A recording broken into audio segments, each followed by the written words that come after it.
What is going on, everybody? Welcome back to the channel. Welcome to the Just Gonna Say It podcast. It is Tuesday at 4 p.m.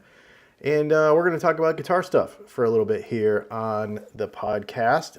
You will notice that the background is a little different. The sound is a little different because I'm doing it in my office today. Bottom line is my back really hurts and I need a comfortable chair. So that's all that is. So we're going to discuss some stuff today. We're going to talk about choices. We'll get into that in just a minute. I want to talk about the number of options available for literally everything in the guitar world and whether you think that is good or bad in all areas, some areas, or no areas. So just get in the chat and start talking about that. If you want to use a super chat, you're welcome to do that. We can drop what we're doing and answer your question. If you have a guitar question in general, just put a bunch of question marks in front of it and we'll try to catch it. Also, before we get started, you can go to DylanTalksTone. You can scan that little thing on the screen right there. Go to DylanTalksTone and do a couple of things. One, our DAF humbuckers, which is our vintage style PAFs, and our Super 8, which is our little bit hotter version but wound the same way. Are on sale, 10% off this week through the weekend. So if you want to go grab a set of those, you don't have to use a discount code or anything. Just chuck those in your cart. If you need help with figuring out which one you want for your guitar, you can go over there and hit the little chat thing down at the bottom of the screen.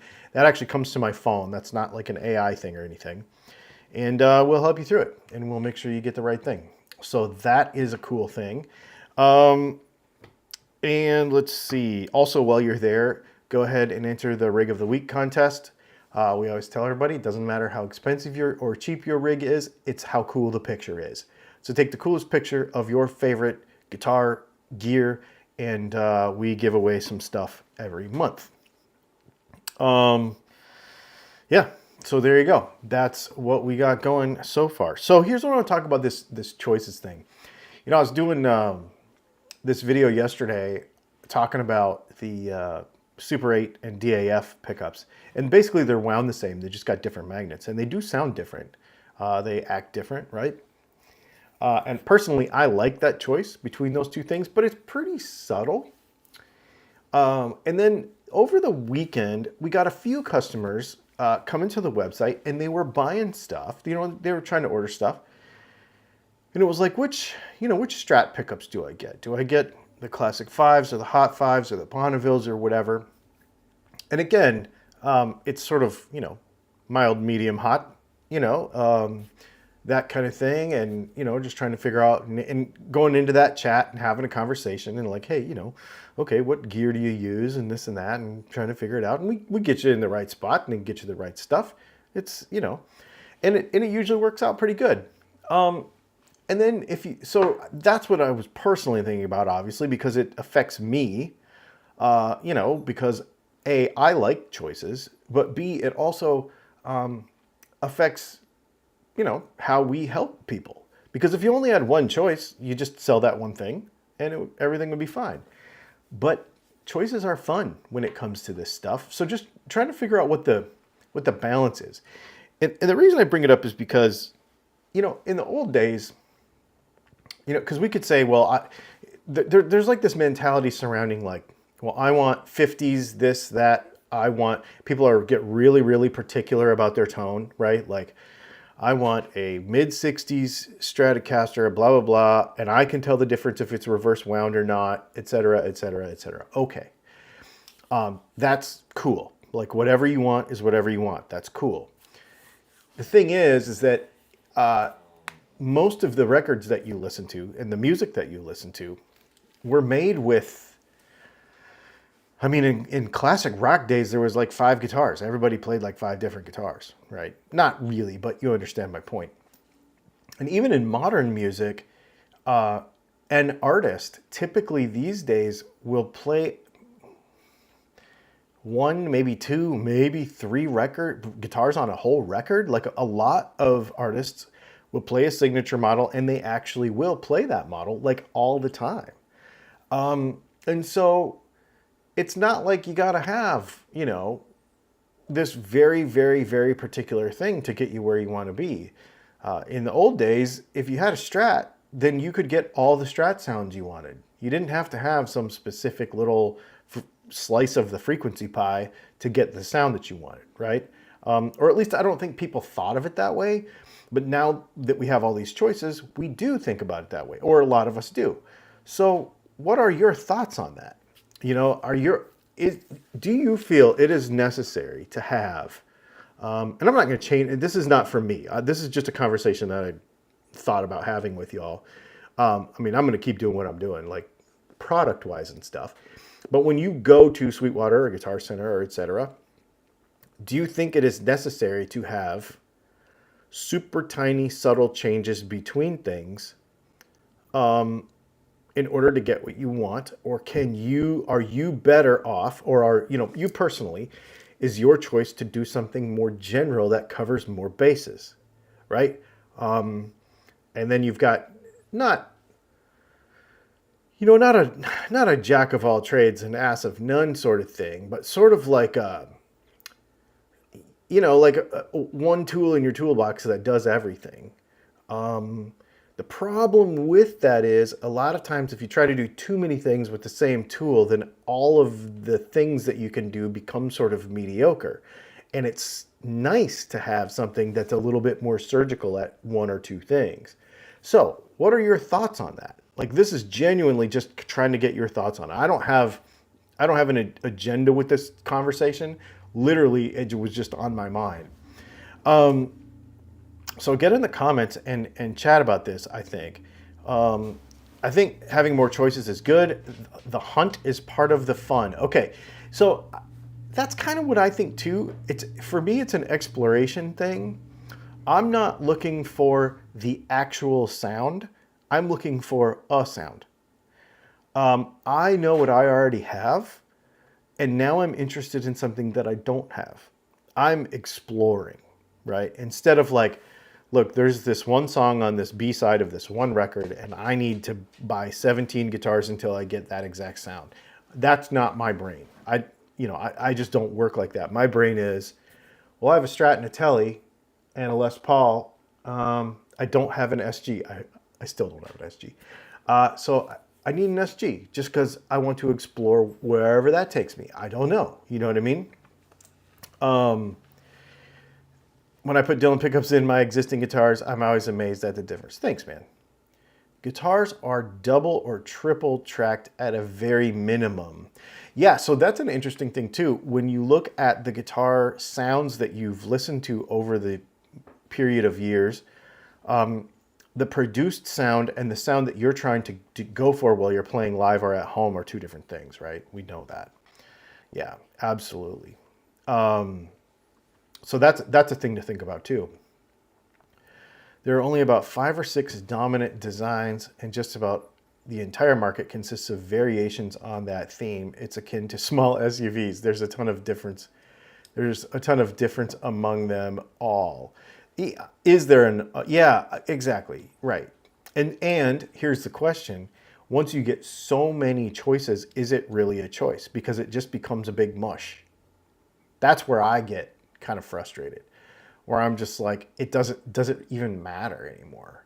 And it sort of loses its, I don't know, it loses its appeal to like be interested if it's just kind of a bunch of the same or a bunch of really close. You know what I mean? I don't know. I'm always looking for something a little different, right?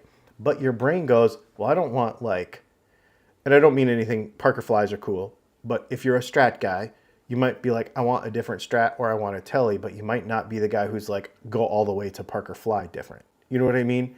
And some people do, right? I would do that. I like different pickups for different sounds. Yeah, I get that for sure. Bass is even more proscribed. There are P basses, jazz basses, Stingrays, PJs, and everything else is pretty much niche, like Rick Steinberger, etc. Yeah, here's an interesting thing about basses, though. I agree with what you're saying because there's very few basic designs. Basic designs, but there are, an infinite number of weird basses.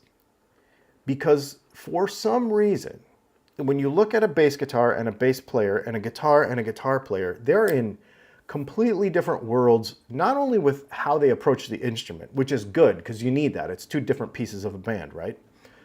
But the thing that's always interesting to me, and I don't understand why guitar players can't be more like this, bass players are like much more willing to be like, you know, a guitar player's like, I need a one-piece body and blah, blah, blah. And then bass player is like, oh, that's like 17 pieces of weird woods that I don't even know what the name of it is.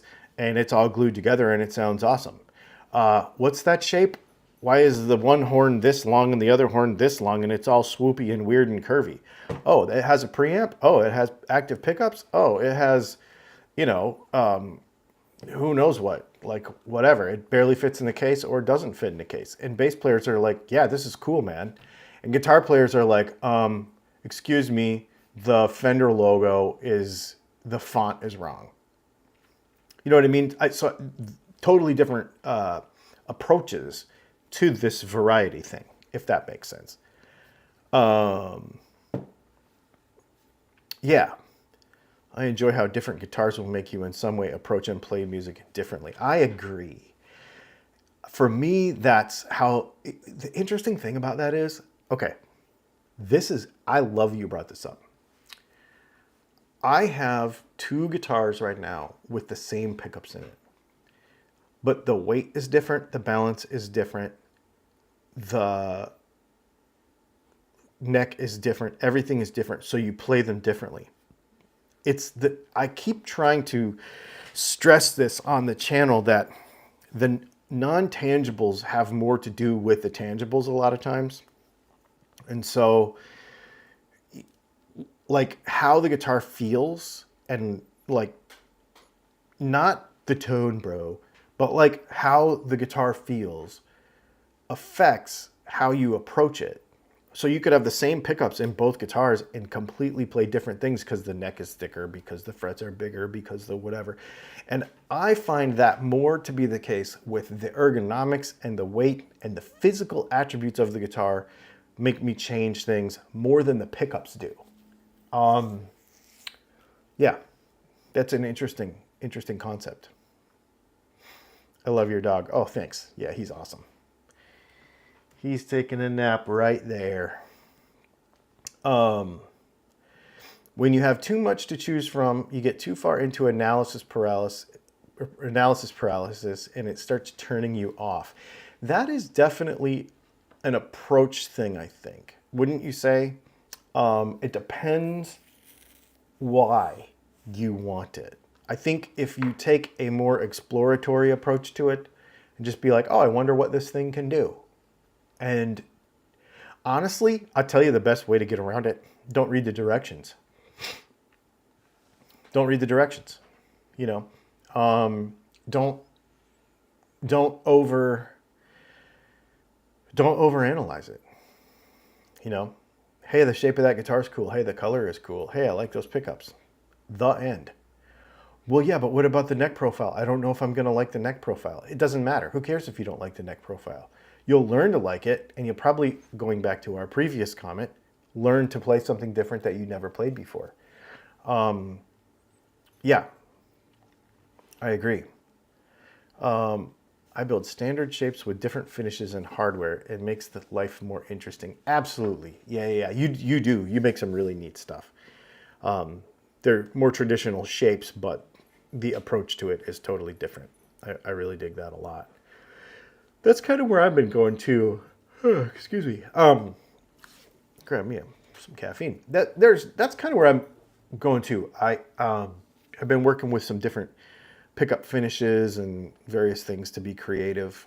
You know, I will say it's hard for me because we make pickups, right? And so the pickup,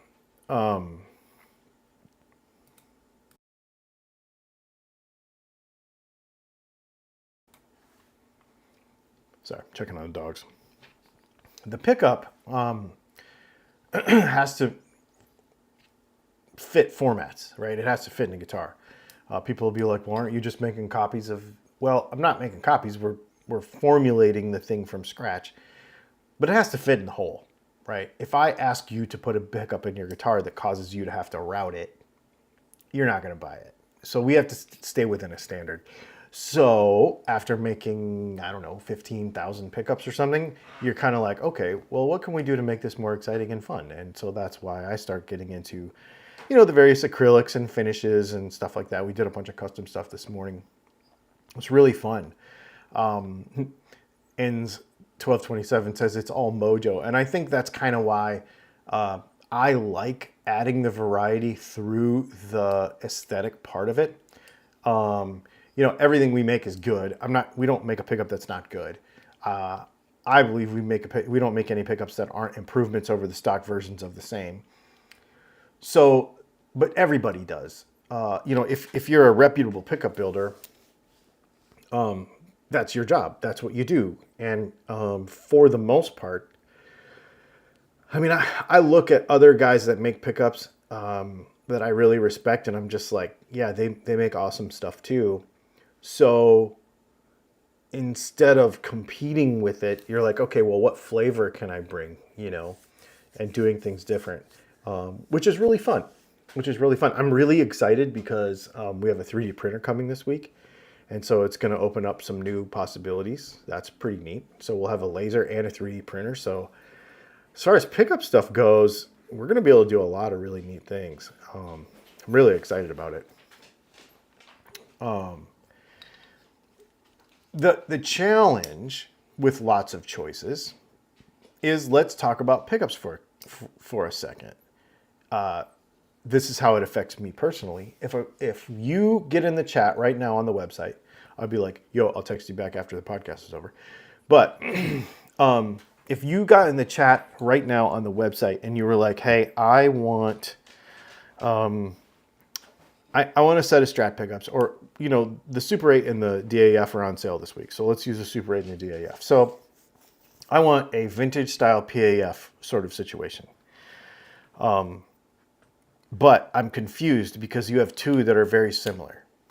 Okay. This is where option paralysis, like what the gentleman brought up earlier, can be trouble. It can be a problem.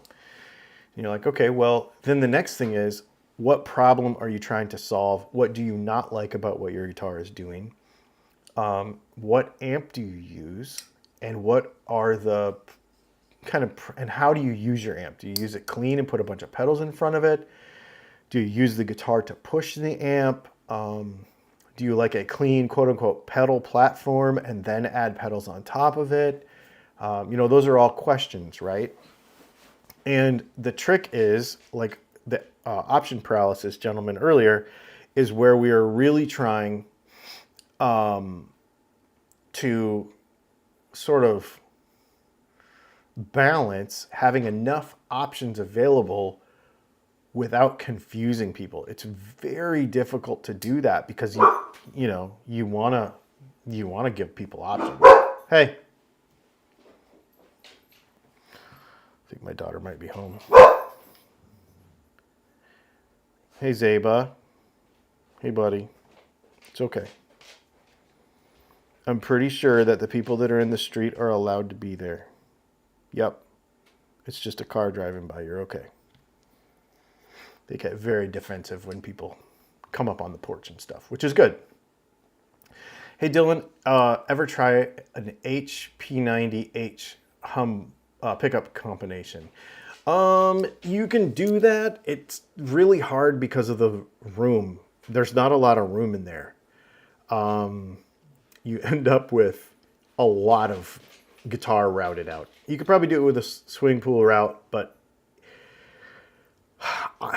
putting a P90 in the middle makes kind of less sense to me. That's one of those combinations where you're like, hey, that would be cool. And then when you tried it, you'd be like, it wasn't really necessary. And it would be expensive. So I don't know that I would recommend that. Exactly. You make sweet pickups and the new materials and finishes you're using make them unique and different to others? Yeah, I think that's fun, right? I think that's fun, and it's a little bit different approach. I don't want to, we don't want to create a thing where, and I see this happen, and to be honest with you, I scroll away from it. If I see something where it's like there's a million different options for a guitar, I'm like, okay, this would be fun, because somebody just mentioned too, Rick just said that he had a guitar built with the mods that he wanted. That's really fun, right? But when you're like, okay, do I want 50s? Do I want Blackguard? Do I want 60s? Do I want 70s? Like what pickups do I want? And you're like, I don't even know. And what we've had a lot of lately is we've had customers emailing us or chatting with us being like, I don't even know what I want. There's just too many choices. And that's where you have to go, okay. And that's where one of the things we talked about in that video yesterday was like, if there are a lot of choices, then you have to throw away everything, all the numbers, all of the stats, all of the stuff on paper away, and have a conversation with your builder, whether that's the guitar builder or the pickup builder, or even if you're buying an amp or something and you can talk to your, sales rep and be like, look, there's too many options. I want it to do this, and narrow it down to that, right? That's really, really hard to do sometimes. I have a P90 clone in the middle of my Epi Black Beauty, and yes, it sounded a lot better in planning than after it was installed. Oh, that's funny. That's funny. Trying to put a Sustainiac into a Les Paul like Fripp has. It's brutal, but I hope to have it done someday. Oh, interesting. Yeah, that would be a lot of work, actually. There's a lot of little bits and bobs that go with that. Yeah, this whole idea of options and choices is great. I think on the guitar side, I end up going kind of defaulting back to the basic stuff. I just kind of want to have the big five, if that makes sense. Whatever that, like, I don't care about really in 335 at this point. Maybe, I guess, but a Strat, a Les Paul, an SG, which I don't have, a Tele, and then of course I want kind of one of everything that Texas Toast makes because I love their stuff. So a Challenger, one of their HSTs, and then I'm actually having another guitar built by them right now. For me, actually, it might be a model that becomes available to the public, but I'm actually having them custom build me something. So I'm very, very excited about it. It's going to be pretty cool. Yeah, man. Yeah, these are just interesting thoughts. I think sometimes when you look at a comment section on a video or on, a Facebook group or something, people are asking a lot of questions and it seems to be all the same question. And I think that's what happens when we start spinning our wheels with too many options. Are there any guitars outside of your favorite music genres that might also catch your attention? Well, that's an interesting question because I don't feel like a guitar conforms to any genre. I've never been one of those people that's like, that's a jazz guitar, that's a rock guitar, that's a blues guitar, that's a whatever. I've never really felt like that. The only guitar that I don't, well, no, because I have that. Yeah, so I don't know that applies to me because I don't really, like I said, I don't assign anything to a genre. You can play a Tele for metal music, you can play a, whatever. I would say at this point, I don't have like a full-on shred guitar. Like I don't have like a metal guitar with a Floyd and all that stuff. So I don't have one of those. I do have a 16-inch single humbucker Tele that's pretty shreddy, but my Machine Gun Kelly signature, that thing's super fun. I used that in the video yesterday. That thing's really, really, really fun. But I don't really have like a metal kind of edgy guitar. And that's something that I'm wanting to rectify. So that'll be pretty cool. But other than that, I personally don't feel like, and that, I think that comes down to the utility of the Floyd Rose. But I think if you know, there's a lot of, like a Stratocaster for metal, a Telecaster for metal, and then those guitars for country. You know, those guitars for jazz. I played in a jazz deal maybe 10 years ago with a guy that played a Telecaster with 3 single coils and a tremolo. It was really fun. It was a Japanese E-Code Telecaster. It was really fun.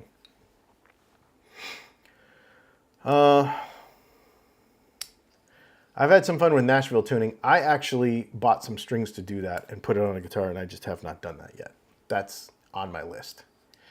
Everyone needs a Gretsch. They're just not just for country. I don't have a Gretsch. I don't know that I care to have one.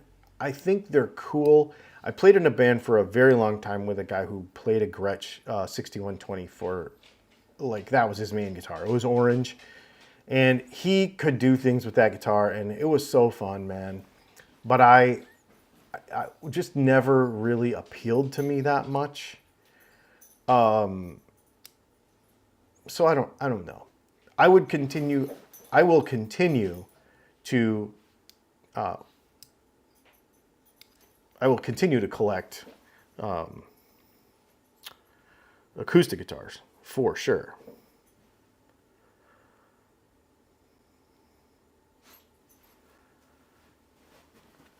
Let's see. What else? Nashville tuning. Oh, yeah. That's pretty neat. Oh, okay, so you guys are just having a conversation about that same Nashville tuning. Yeah, I want to try that. I'm interested in that. Let's see. What else? What else we got? Anybody got any guitar questions? I didn't have a whole lot today. So I'm in a lot of pain. So I'm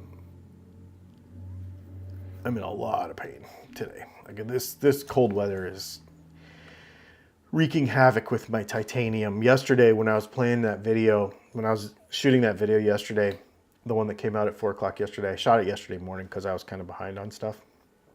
And my hands were to the point where I couldn't actually play. Like, it was just hurting so bad. So yeah, we're struggling this week, but you know, we just keep on cranking, even though the cold weather, it's got to be the cold weather. I have a fair amount of titanium and a fair amount of nerve damage, so you know, you just got to do what you got to do. No big deal. Also, do me a favor, make sure you go over to the other channel, the Dylan Talks Tone 2 channel, and check that out.